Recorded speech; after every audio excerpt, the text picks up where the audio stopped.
નમસ્કાર દર્શક મિત્રો, હું છું વૈશાલી પોબારુ અને આપ જોઈ રહ્યા છો ગુજરાત પ્લસ ન્યૂઝ। સ્વાગત છે આપ સૌનું। તો કરીએ એક નજર આજના મુખ્ય સમાચાર પર। રિપોર્ટર સ્મિત ઠક્કર સાથે કચ્છ અંજારથી। ઐતિહાસિક અંજાર શહેરના મધ્યમાં આવેલ પૌરાણિક જડેશ્વર મહાદેવ મંદિર ખાતે શ્રાવણ માસના અંતિમ દિવસ અમાસના વિવિધ ધાર્મિક કાર્યક્રમો યોજાયા હતા। હવે વધુ વિગતવાર સમાચાર જોઈએ।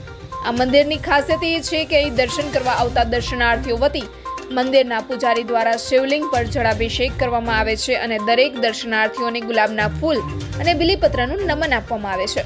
વહેલી સવારથી જ કચ્છ, સૌરાષ્ટ્ર, ગુજરાતના નામાંકિત કલાકારો દ્વારા સંતવાણી રાખવામાં આવેલ, જેના દાતા સ્વર્ગવાસી ચંપાબેન રતિલાલ નાનજીભાઈ ઠક્કર, મૂળ ગામ ભીમાસર, હાલ ભુજના રહેવાસી, જેનો સેંકડો લોકોએ લાભ લીધો હતો।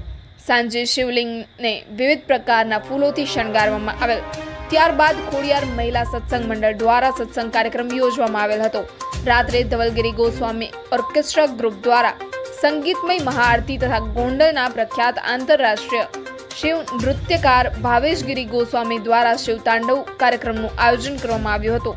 અંજાર સચ્ચિદાનંદ મંદિરના મહંત શ્રી ત્રિકમદાસજી મહારાજ, અંજાર પ્રાંત અધિકારી શ્રી મેહુલભાઈ દેસાઈ, ગુજરાત સરકારના પૂર્વ રાજ્યમંત્રી વાસણભાઈ આહિર, અંજાર મત વિસ્તારના ધારાસભ્ય ત્રિકમભાઈ છાંગા, કચ્છ પાટણ આહિર સમાજના પૂર્વ પ્રમુખ ત્રિકમભાઈ વાસણભાઈ આહિર વગેરે મહાનુભાવો દ્વારા આ મંદિરમાં આવી જડેશ્વર મહાદેવને શીશ નમાવે છે।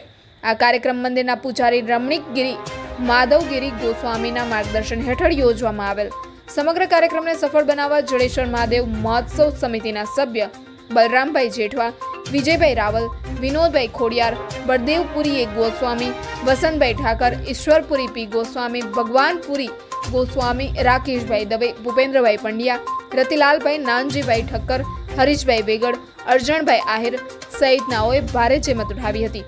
તો ચાલો નિહાળીએ વિશેષ રિપોર્ટ અમારા સહયોગી સ્મિત ઠક્કર સાથે, અને જોતા રહો ગુજરાત પ્લસ ન્યૂઝ। વૈશાલી પોબારુ સાથે લાઇક કરો, શેર કરો, સબસ્ક્રાઇબ કરો ગુજરાત પ્લસ ન્યૂઝ।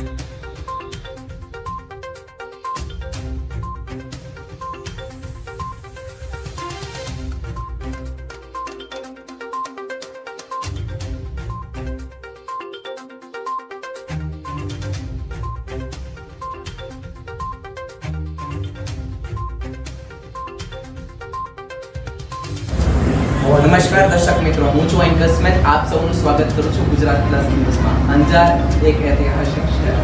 હર વર્ષની જેમ આપણે હર તહેવારો અહીંયા ઉજવવામાં આવે છે, અને ખાસ કર આજે આપણે વાત કરીએ શ્રાવણ માસ દરમિયાન ગોંડલથી પધાર્યા છે આપણા શિવ ભગવાન ભાવેશગીરી ગોસ્વામી, જેમને પૂરા ભારત વર્ષમાં અને ઇન્ટરનેશનલી 321મો શો એમનો કર્યું છે। તો આજે આપણે એમને પૂછશું કે એમને આ પ્રેરણા ક્યાંથી મળી અને એમના પરિવારમાં પહેલે કયા કયા લોકો હતા કે જેમને આ રોલ નિભાવ્યો છે શંકર ભગવાનનો, અને એ આજની યુગની જનતાને શું કહેવા માંગશે। હર હર મહાદેવ, ઓમ નમો નારાયણ, જય જડેશ્વર મહાદેવ। હું છું ભાવેશગીરી ગોસ્વામી ગોંડલથી। હું નાનપણથી જ મને કલા અને સંસ્કૃતિ સાથે મને અતૂટ શ્રદ્ધા હતી અને એની સાથે જોડાયેલો હતો। નાનપણમાં પ્રાઇમરી કક્ષામાં પણ અવારનવાર સાંસ્કૃતિક કાર્યક્રમોમાં હું ગાયન, વાદન અને નૃત્યના કાર્યક્રમોમાં જોડાતો, અને એમાં મને ખૂબ પ્રોત્સાહન પણ મળતું। ધીમે ધીમે હાઈસ્કૂલ કક્ષાએ અને કોલેજ કક્ષાએ પણ સાંસ્કૃતિક કાર્યક્રમોમાં હું ભાગ લેતો હતો। આ પ્રેરણા મને મારા પરિવારના, મારા પિતાજી દ્વારા મળી હતી। મારા પિતાજી પણ કલા સાથે જોડાયેલા હતા અને મને શિવ પ્રત્યે અતૂટ શ્રદ્ધા હતી, જેના હિસાબે મને શિવ તાંડવ નૃત્ય પ્રત્યે શોખ જાગ્યો અને મેં ધીમે ધીમે મને નાના નાના કાર્યક્રમોમાં ભાગ લેતો થયો। ધીમે ધીમે મારા સમાજ દ્વારા મને એક નાનું સ્ટેજ મળ્યું અને ધીમે ધીમે મને મોટું સ્ટેજ મળવા માંડ્યું અને લોકો દ્વારા મને ખૂબ પ્રોત્સાહન મળ્યું, જેના હિસાબે મારી અંતરની કલાને જાગૃત કરવામાં આવી અને એના હિસાબે મને ખૂબ પ્રેરણા મળી। એના હિસાબે હું ભારત વર્ષમાં અનેક જગ્યાએ કાર્યક્રમો કરતો રહ્યો, ઇન્ટરનેશનલ કક્ષાએ પણ જતો, અને ભારત વર્ષમાં એમ કરીને આજે 321મો આ મારો આજે કાર્યક્રમ છે। અંજાર મુકામે દર વર્ષે શ્રાવણ માસ દરમિયાન અને શિવરાત્રી દરમિયાન મને અહીં શિવ તાંડવ નૃત્ય કરવા બોલાવે છે। એમના પૂજારી શ્રી રમણીકગીરી બાપુ એ મારા એક પરિવારના સદસ્યની જેમ મારી સાથે રહે છે અને મને ખૂબ આનંદ કરાવે છે, અને એમના ઘરે મને પરિવારના સદસ્યને જેમ સાચવે છે.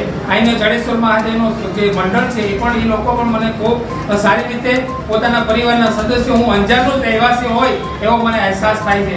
દર વર્ષે એ લોકો મને આમંત્રિત કરી અને મને આ રીતે કાર્યક્રમ માટે બોલાવે છે. આપણે બાપુશ્રીની વાત કરી કે બાપુશ્રીએ પોતાનું જીવન બહુ જ સરળ રીતે જીવ્યું છે. મંદિરમાં 24 કલાક આરતી હોય કે કાંઈ પણ હોય એ હંમેશા રહે છે અને સાદો પોશાક પહેરે છે અને ખાલી પગે જાય છે. તો બાપુશ્રીથી પૂછશો કે તમારું શું કહેવું છે અને કેવું જીવન જીવવું જોઈએ બાપુશ્રી? ઓમ નમઃ શિવાય. પવિત્ર શ્રાવણ માસમાં પંજાબની ધર્મપ્રેમી જનતા તરફથી ખૂબ જ સાથ અને સહકાર મળ્યો છે અને આ વારસો અમારા વડીલો, અમારા દાદા શ્રી રામગીરી કાળુગીરી ગોસ્વામી, એના પછી મારા પિતાશ્રી માધવગીરી રામગીરી ગોસ્વામી મને વારસામાં આપી ગયા છે. અને આના પહેલાં મારી ગેટકો વિભાગમાં સર્વિસ અધિકારીને હતી. સર્વિસ મારી છેલ્લા 3 વર્ષ સુધી. એના પછી સંપૂર્ણ ધ્યાન મંદિરમાં આપું છું સવારના 4 વાગ્યાથી કરીને રાતના 11 વાગ્યા સુધી. અને મારી સાથે મારી ટીમ પણ છે, એનો પણ સહયોગ સારો છે. એના કારણે આ બધું પ્રોગ્રામો થઈ શકે છે. પ્લસમાં બધા સર્વદાતાશ્રીનો સહયોગ, એના કારણે બધા પ્રોગ્રામનું આયોજન થાય છે. સાથ સહકાર સારો મળે છે. ફૂલ શણગાર હોય, શિવતાંડવ હોય, સંગીતમય મહાઆરતી હોય, દરેક અલગ અલગ ધાર્મિક પ્રોગ્રામો મંદિર કરવામાં આવે છે. દાતાનો સહયોગ